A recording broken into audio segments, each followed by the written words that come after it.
올해 4.3 추념식에 윤석열 대통령이 불참하고 한덕수 국무총리가 대신 참석합니다. 더불어민주당 이재명 대표는 참석하지만 국민의힘 한동훈 비상대책위원장은 불참할 것으로 보여 총선을 앞두고 제주 민심에 어떤 영향을 미칠지 관심이 집중되고 있습니다. 보도에 조인호 기자입니다. 지난 2014년 국가기념일로 지정되면서 정부가 주관하게 된 4.3 추념식. 박근혜 전 대통령은 한 번도 참석하지 않았고 문재인 대통령은 3번 참석했습니다. 윤석열 대통령은 당선인 시절에는 참석했지만 취임 이후 지난해 추념식에는 불참했습니다. 올해 추념식에도 윤석열 대통령은 불참하기로 했고 한덕수 국무총리가 대통령 추념사를 대독할 예정입니다. 희생자들의 안식을 기원하며 유가족들에게도 깊은 위로의 말씀을 드립니다. 2023년 4월 3일 대한민국 대통령 윤석열 대도. 정치권에서는 더불어민주당 이재명 대표가 참석한 뒤 제주 지역 총선 후보들과 합동 기자회견을 갖고 조국혁신당 조국 대표도 참석할 예정입니다. 하지만 국민의힘은 한동훈 비상대책위원장이 불참하고 윤재옥 원내대표와 인요한 국민의미래 선거대책위원장이 참석할 것으로 알려졌습니다. 국민의힘은 윤석열 대통령의 추념식 참석을 건의하겠다고 여러 차례 밝혀왔는데 대통령은 물론 한동훈 위원장까지 불참할 것으로 보이자 총선을 앞두고 비상이 걸렸습니다. 대통령께서 참석하실 수 있도록 당에서도 건의를 드리고 제주도당과 제주도민들의 그런 마음을 전달하도록 하겠습니다. 지난해 4.3 추념식장 앞에서 집회를 시도했다 유족들과 충돌했던 서북청년단은 올해는 제주에 오지 않겠다고 밝혔지만 유족회는 만일의 사태에 대비해 집회를 신고했다고 밝혔습니다. 제주도는 4.3 추념식 당일 최고 80mm의 비와 함께 강풍이 불 것으로 예보됨에 따라 추념식을 실내에서 진행하는 방안을 검토하고 있습니다. MBC 뉴스 조인호입니다. 올해는 제주 4.3 76주년입니다. 제주 MBC는 4차례에 걸쳐 4.3의 남은 과제들을 짚어보는 연속 보도를 준비했는데요. 첫 번째 순서로 제주 지역 4.3 역사관과 전시관의 가려진 진실을 살펴봤습니다. 김항섭 기자입니다. 4.3 당시 제주 최대의 집단 수용소였던 주정공장 터. 이곳은 불법 군사 재판을 받은 2,500여 명과 한국전쟁 이후 예비검속으로 끌려온 주민들을 감금하는 장소였습니다.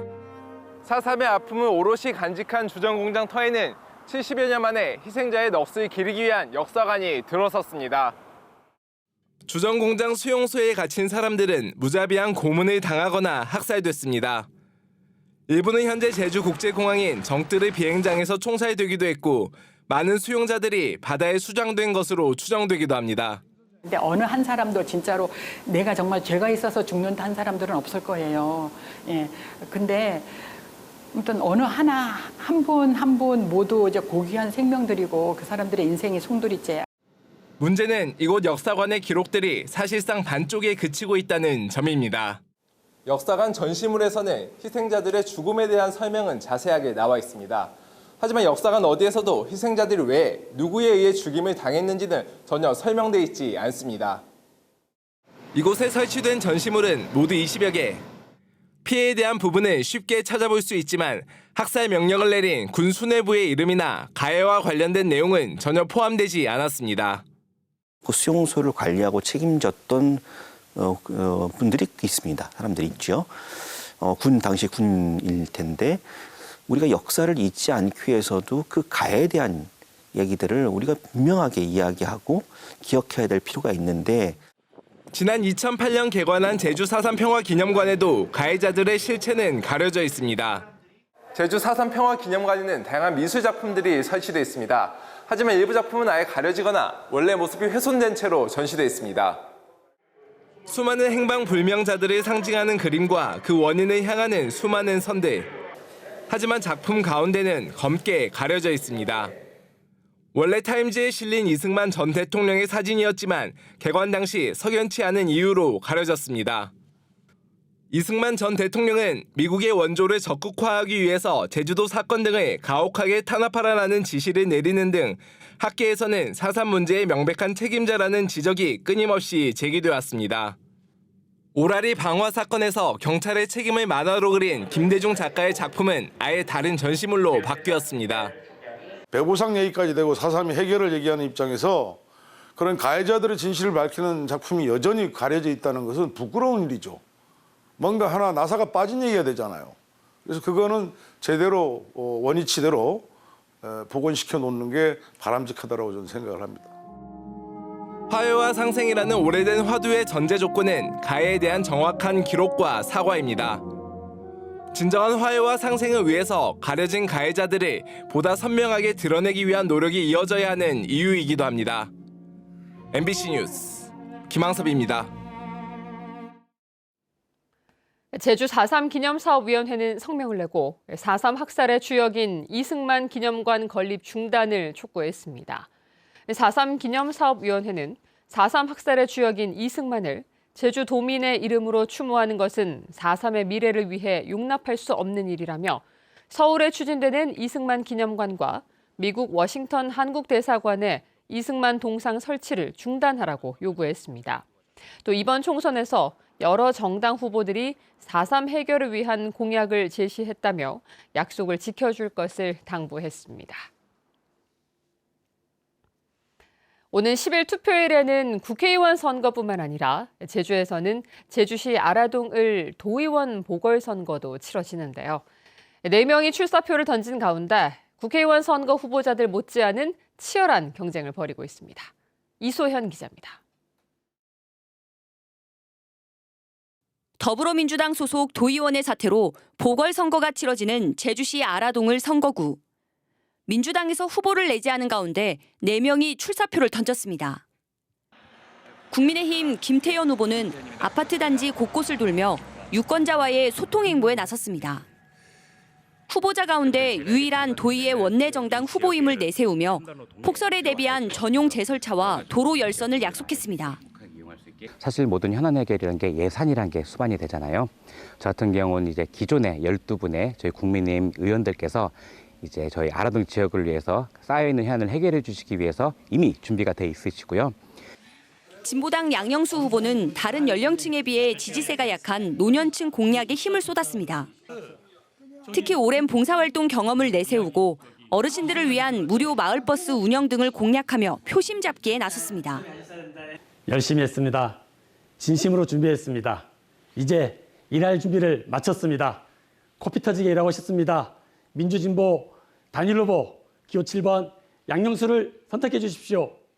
무소속 임기숙 후보는 경로당과 사회복지시설을 중심으로 선거운동을 펼치고 있습니다.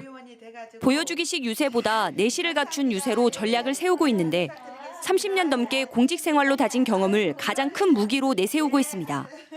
38년 동안 공직 생활을 아주 가장 낮은 자리에서 주민들과 소통하면서 많이 일을 했습니다. 그 보고 듣고 느낀 거를 도의회에 들어가서 그거를 펼치고 싶습니다. 민주당을 탈당해 무소속으로 출마한 강민숙 후보는 상인들을 만나며 지역 경제의 어려움을 듣고 해법 고민에 나섰습니다. 출마자 가운데 유일하게 도의원을 지냈던 만큼 검증된 지역 일꾼임을 내세웠습니다. 보궐선거 잔여 임기가 2년이기 때문에 2년을 4년처럼 일할 수 있는 검증된 후보, 아라동 을을 구할 구원투수 강민숙 군입니다. 기호 9번 강민숙을 선택해 주십시오. 무주공산이 된 아라동을 지역구의 표심을 누가 잡을 수 있을지 다자구도가 된 도의원 보궐선거 역시 총선 못지않은 치열한 경쟁을 벌이고 있습니다. MBC 뉴스 이소연입니다. 제22대 국회의원 선거에서 제주 지역 선거인 수는 56만 4,500여 명으로 최종 확정됐습니다. 제주도 선거관리위원회에 따르면 제주시 갑선거구는 21만 3,800여 명, 제주시 을이 19만 4,900여 명, 서귀포시가 15만 5,700여 명입니다. 비례대표 국회의원 선거인 수는 56만 6,600여 명, 제주시 아라동을 도의원 보궐선거 선거인 수는 13,000여 명으로 확정됐습니다. 대낮 시내 한복판에서 야구 방망이를 휘두르며 폭행한 20대 남성이 경찰에 붙잡혔습니다. 40대 피해자는 부인이 보는 앞에서 폭행을 당했는데 이유는 운전 시비였습니다. 보도에 김하은 기자입니다. 한 남성이 차 트렁크를 열고 야구 방망이를 꺼냅니다. 뒷차에서 내리는 운전자에게 다가가 사정없이 휘두릅니다. 피해자가 팔로 막아보지만 수차례 내리칩니다. 야구 방망이 폭행 사건이 일어난 건 그제 오후 1시 50분쯤. 대학생들이 많은 시내 한복판이었습니다. 피해자 부분에서 막으시면서 이제 피하고 계셨고 이제 그 사이에 경찰차, 구급차 이렇게 오고 간 것까지만. 야구 방망이를 휘두른 사람은 20대 남성. 운전하다 시비가 붙자 차를 가로막고 폭행한 겁니다. 야구 방망이를 휘두르며 이곳에서 피해자와 실랑이를 벌이던 남성은 신고를 받고 출동한 경찰에 현행범으로 붙잡혔습니다. 폭행을 당한 상대 운전자는 40대 남성. 휘두른 방망이에 손가락과 팔에 열상과 타박상을 입었습니다. 이 남성은 경찰 조사에서 피해자가 갑자기 끼어들고 경적을 울려 화가 나 범행을 저질렀다고 진술했습니다. 피해자가 초범이지만은 직접 차를 가로막고 세운 다음에 그 야구 방망이를 가지고 운전자를 위협한 상황이라서 중한 사건으로 보고. 경찰은 20대 운전자를 특수상해 혐의로 입건하고 구속영장을 신청했습니다. MBC 뉴스 김하은입니다.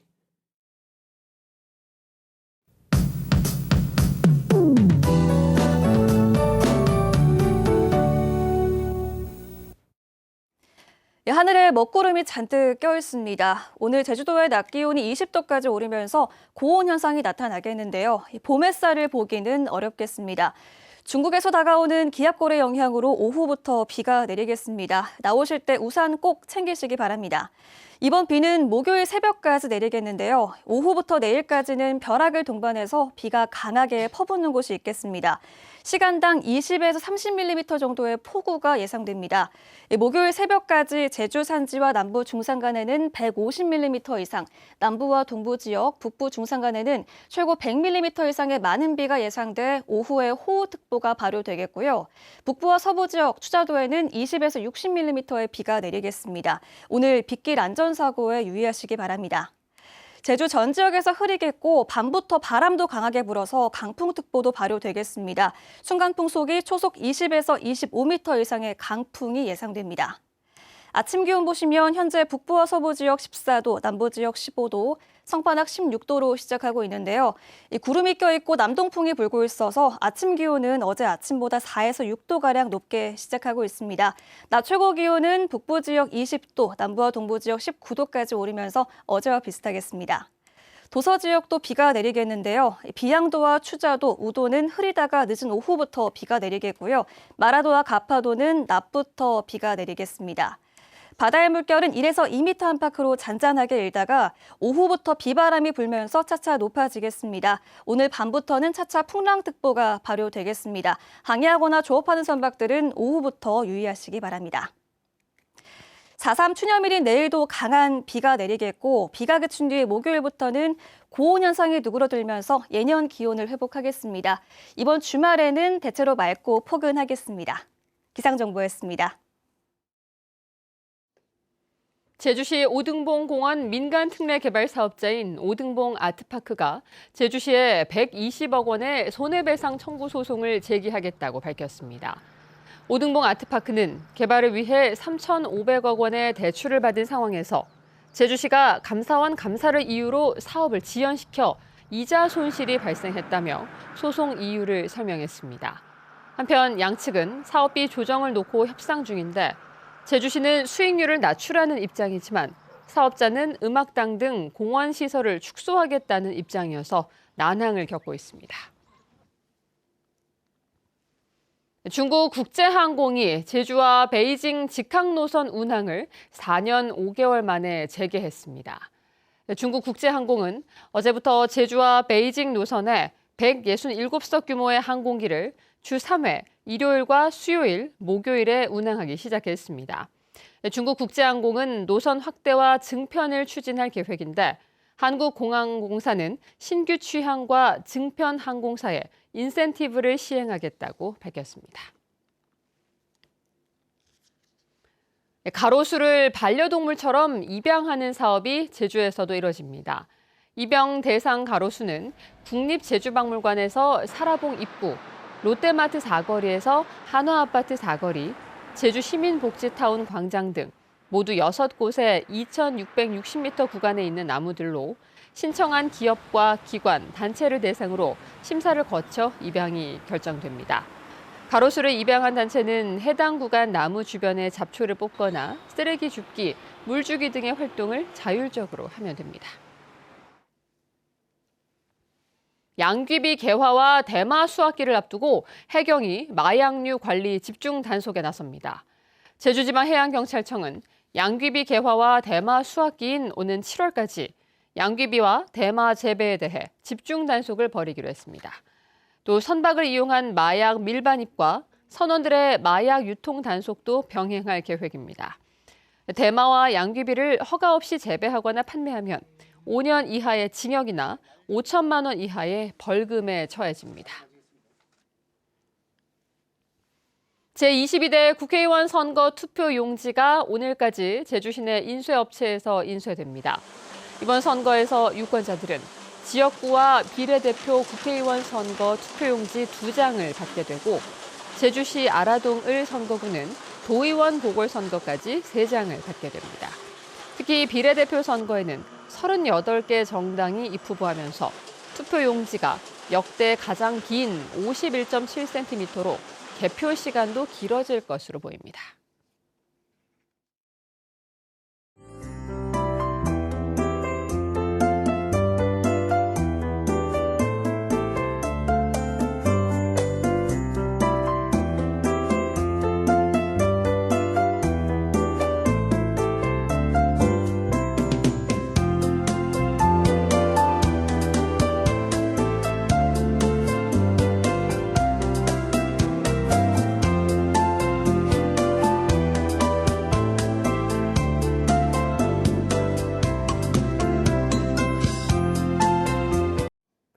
뉴스투데이 제주였습니다. 시청해주신 여러분 고맙습니다.